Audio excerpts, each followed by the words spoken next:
Today we're going to be talking about the recent wave of account resets to hit GTA Online and whether this move by Rockstar Games may have been a bit too hard on players, especially considering how late in GTA Online's lifespan they've decided to roll this out.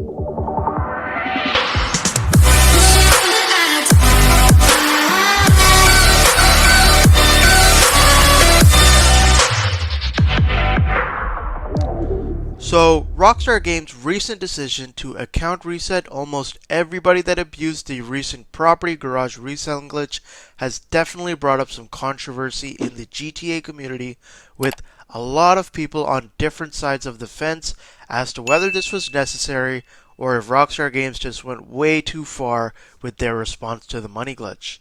Now, money glitches aren't anything new to GTA Online and have been in the game ever since it came out in 2013. However, the way Rockstar Games has responded to these glitches in the past has usually been on a much smaller scale compared to what we've been starting to see in 2020, with some very few exceptions.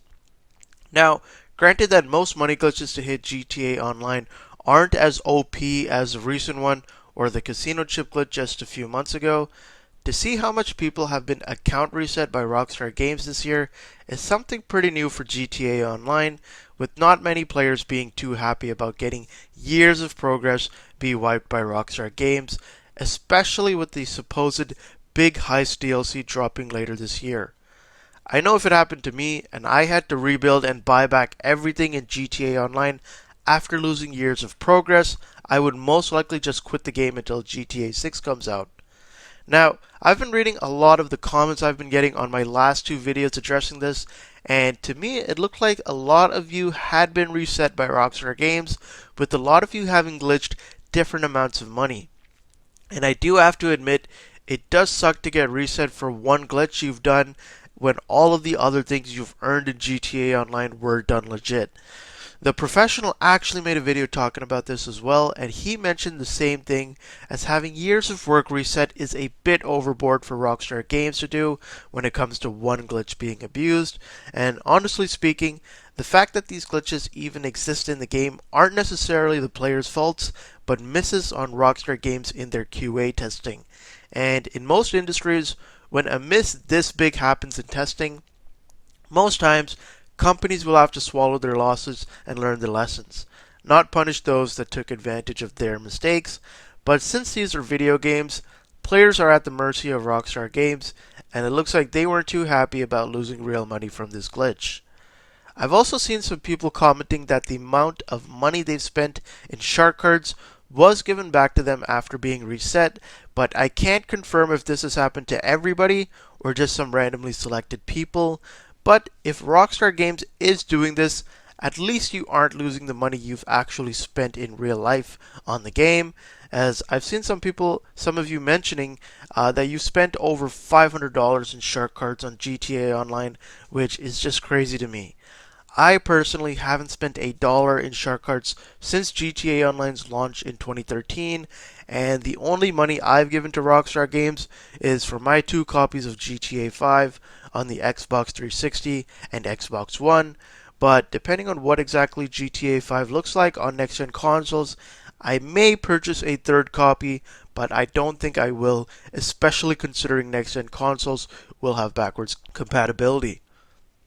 Now, some people have been saying Rockstar Games just killed their game by doing this, basically forcing most players to quit GTA Online, and from what I've seen, GTA Online lobbies don't necessarily look dead, but I am seeing a lot of people below level 100 these days than I used to. So to me it looks like most reset people have come back and are back grinding their levels back up.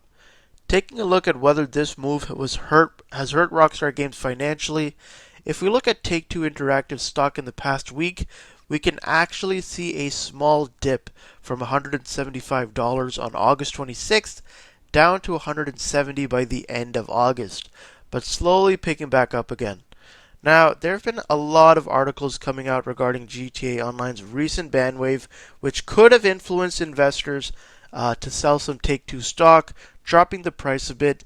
but it looks like they are slowly rebounding back to normal, so this may be hinting at some reset players going and buying shark cards to build themselves back up, which is probably one of the main reasons as to why Rockstar Games decided to go with account resets.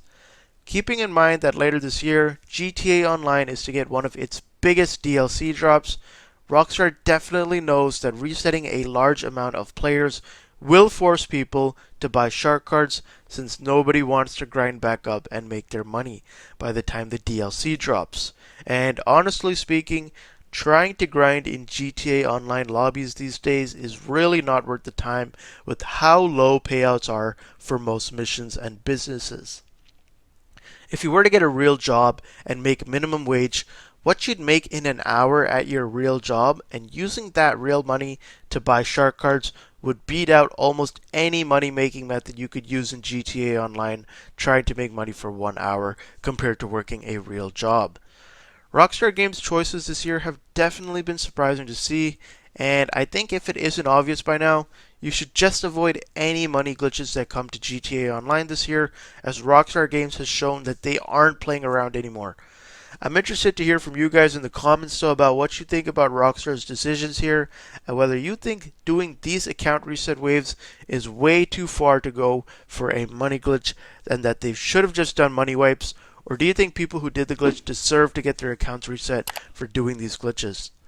Aside from all that, I'm just happy I didn't do this glitch as I've literally been working on my main account since 2013. And anyways, as always guys, it's been Nick Plays Games, and I'll see you guys next time. Peace!